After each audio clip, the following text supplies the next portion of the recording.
Hello everyone, so I think today is going to be part 4 of my 2024 wardrobe tour series. So it'll probably be the last one. So today I'm going to be focusing on my Gothic jumper skirts. So before I did my OPs, then I did all my doggo jumper skirts, and then I did my skirts. I think the last category that I can make out of my jumper skirts is going to be my purely Gothic ones or Gothic ones. So for the first part, I'm going to start with all of my moitié jumper skirts. So the first dress is this beautiful white fully sheared jumper skirt from Metamorphose. It has these little black details, which is what I really like about this dress. I do believe that it's actually supposed to have a black belt from what I can see from the stock photos, but when I bought this it clearly did not have it. Yeah, other than that, I really love it. You can wear it in pretty much any way, like Shiro, old school, black and white. It's just a really fun color combo and nice and light, perfect for the summer. My next moitié piece is this really cool glittery flocking print. You can kind of see it in the light, but it has these really cool details that are usually kind of lost in most photos that I take when I wear it. It has shearing in the back. It's really comfortable. It has this really cute like a rouging lace bodice. It's high-waisted. It's just a really unique dress, and I'm really glad that I have it. It's just a really cool dress. I don't see it worn by others very often. It's just really pretty. I love it. Another really unique dress that I have from Metamorphose is this blue and white floral print dress. I really love the lighter colored Gothic moitié dresses. I think that Gothic worn in lighter colors is just really stunning. And if you didn't know this about me, I love florals.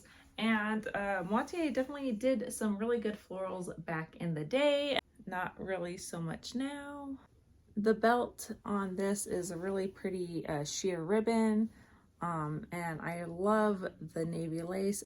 It has the beautiful cross lace along the bottom with the MMM on it.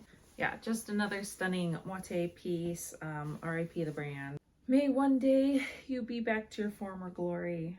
Another thing about this dress that you don't really notice unless you're seeing it in person is, I'm probably pronouncing this wrong, but the fabric is jacquard. This word? Jacquard. So what that means is basically that even though there's a print on top of the fabric, there's actually a print woven into the fabric as well. So I don't know if you can see, like right here in the white, it's actually like a rose print woven into the fabric. The blue roses printed on top. So that's another really cool element of this dress, and actually quite a few that I've actually seen on quite a few other moitié pieces. It even is like that on several of my Innocent World dresses too. It's just a really cool, unique extra detail added to an already stunning dress, and that brands in general don't really do anymore. So the next dress is actually dresses, because I have two of the same dress. The one, the only, the Divine cross print jumper skirts. They're not only are they stunning, the print is beautiful. It has full shearing in the back. There's partial shearing in the front. This bad boy is so comfortable. Yeah, I just really love this print. It's really cool. It's one of Moitié's more iconic prints. I was talking to a friend, and we were basically saying that now that Iron Gate has been re-released in both the OP and the jumper skirt versions, Divine Cross is pretty much the new Iron Gate of Moitié, because for some reason they do all these really kind of basic, borderline ugly releases, and even though they have the capability of reproducing old stuff, they don't. But I have these, so until then, if they ever do it, or if I ever find my preferred colorway, I'm just gonna have these guys. And you know, the one thing that I feel is just like extra shitty about New Moitié is that they basically re-release the same dress over and over and over. It's the exact same cut except for in different fabrics. And sometimes they add a cross on it, and sometimes they do it long, sometimes they do it short, but it's, at the end of the day, it's the exact same dress that they keep on releasing over and over and over again. So yeah, they don't make them like they used to do. So till then, I'm happy to hoard my old moitié. This is the one piece that I have that's from Atelier Pierrot. It's the new plus-sized corset jumper skirt. They had some drama about the dress coming in shorter than it was supposed to come in, so they offered to send everybody free matching underskirt so you could have it at the original advertised length. I like short stuff, so I did order it though. It would be nice to have like a normal length, but also I'm not very tall, so the short still looks cute on me too. So now I have two options on how to wear it. And so even though my measurements technically would fit in the original measurements, when I have bought them in the past recently, even though I should have fit, it did not fit at all. I do believe that the measurements are slightly off. So I got the next size up and it fits perfectly. It's just such a pretty dress. And I cannot wait for us to have a date night so I can actually get super fancy and dressed up in it. My next dress is also, again, my sole piece from this brand, the cemetery print jumper skirt from Lady Sloth. It's such a cool print.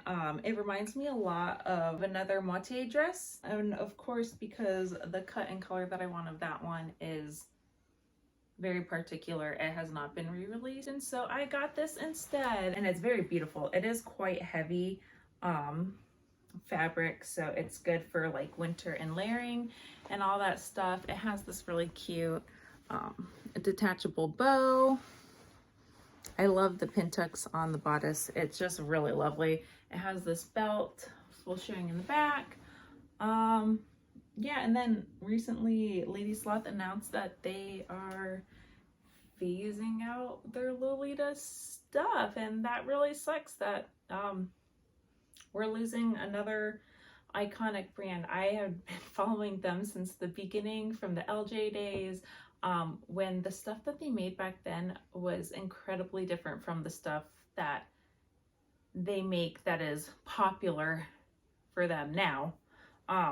But this is one of the earlier designs that I remember them having. So after a million years of wanting it, I finally just went for it and got it. Okay, so now we're going to be hitting it's Gothic territory. Starting with Alice and the Pirates, they have a very unique version of what they consider Gothic and what their Gothic pieces are. I love Gothic, like Atelier Pierrot, Moi Moitié, Chiglet, Albatage, all those brands. When they release Gothic items, it's like very clearly, like distinctively Gothic. And what I really love about Alice and Pirates is, while their stuff is Gothic, it's definitely a very unique, like their version of Gothic. And it's just really cool, and I love them. So to start with, I have the original release of Vampire Requiem in the lavender colorway. This was only released in this color during the initial release. Gosh, it's so long. I don't know how, it's so long. Ugh. It's very beautiful. It's in a very unique lavender colorway, which is why I consider it, like, you know, Gothic, because it's not really a color that you would expect to see in Gothic Lolita, but here we go. Alice and the Pirates, they did it. So it did originally have a lavender tie. The shearing goes easily to 100 centimeters for the bust. Unfortunately, the original lace that it had for this did not go nearly to that length, so I just replaced it with a black one. I think the black is a really cool accent color to it, especially because there's so much black in the print. But yeah, now with the longer lace, I can like easily close this too, and it's just really pretty. I really like this. I have the matching wine tote. I really love this one, and yeah, it's a very unique take on a Gothic item, but I just love this one so much. So I'm glad that I was able to get it again after I sold my last dress of this, and then I regretted it, and it took several years to find it again. Some more of the rare and unique purple colorways. I have this that I got a couple years ago now, actually, from Alice and the Pirates. It has these really cool rose buttons. I love that the straps can be adjusted here in the front, also in the back if you need it to be loosened or tighter, so it fits you appropriately. It's just a really cool dress. It has that light gauzy material, so again, I guess it'd be considered like more Guro because of all the bandages and syringes on the dress. It has like a vague medical thing, but nonetheless it is like on the Gothic spectrum, and it's very uniquely Alice and the Pirates version of Gothic. This is one of Alice and the Pirates' earlier prints. It is super gorgeous. The stock photos do not do it justice. I fell in love when I first saw it IRL as a gift during my comms winter ILD. Lace and roses along the bodice. Here you can see the print. It's just really, really cool. The little bats on it. And so it has a halter neck waist ties in the back. It has a really cool bustle back. It kind of has the same thing going for with Vampire Requiem. I need to get a longer lace to go with this, but first I think I'm gonna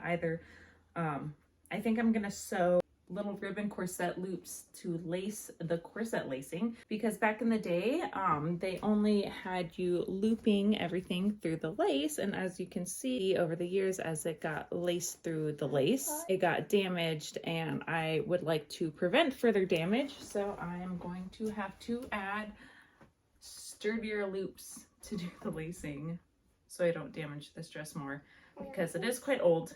Fortunately, it is a very simple fix. But yeah, it sucks. One of the things about loving dresses that are like pushing 20 years old is they have to have some maintenance done to them.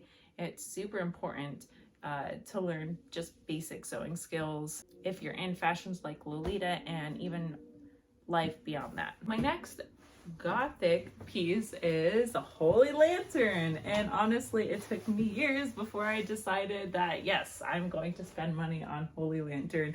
By the time I figured out that I actually wanted it, because I was just so sick of it because of all the re-releases and all the hype. I was just honestly sick of it, but I did always really like this little zipper thing going on here, but I eventually got it for scalper prices, mostly because it has boob access for, you know, mom things, which this dress has been a godsend, honestly. But again, even though it's kind of like technically sweet, it's Gothic, and when I wear it, I pretty much only wear it in like a Gothic styling. I have actually the last couple of years kind of really liked the red colorway of this because a specific someone who, when I first saw them wearing it, I thought, wow, that person is gorgeous. They make that wine colorway of Holy Lantern look really good. Maybe I do need that colorway. But yeah, you know who you are. But then I would feel like, you know, I could never wear this dress and do it justice like they do. So maybe one day though, because honestly, it's tempting. And then my final piece of my sort of Gothic items is this really old, beautiful, fully velveteen Metamorphose cross lace jumper skirt. It has this beautiful lace cross going across the sleeves. It has a really cool lace going down the front of the dress and on its hem. It's really old. I was super surprised that I was even able to find this in my preferred colorway. It's just really cool. I love this dress so much. I guess it's more kind of old school, but I guess old school, we also had Gothic back in the day too. And so yeah, it's just a really cool, unique dress. Just really thrilled to have this piece. And yeah, Gothic. And I guess that is about it. Like I said, I don't think I have any other categories to bundle my stuff into. But yeah, that's it. I hope you enjoyed seeing most of my wardrobe. Until next time.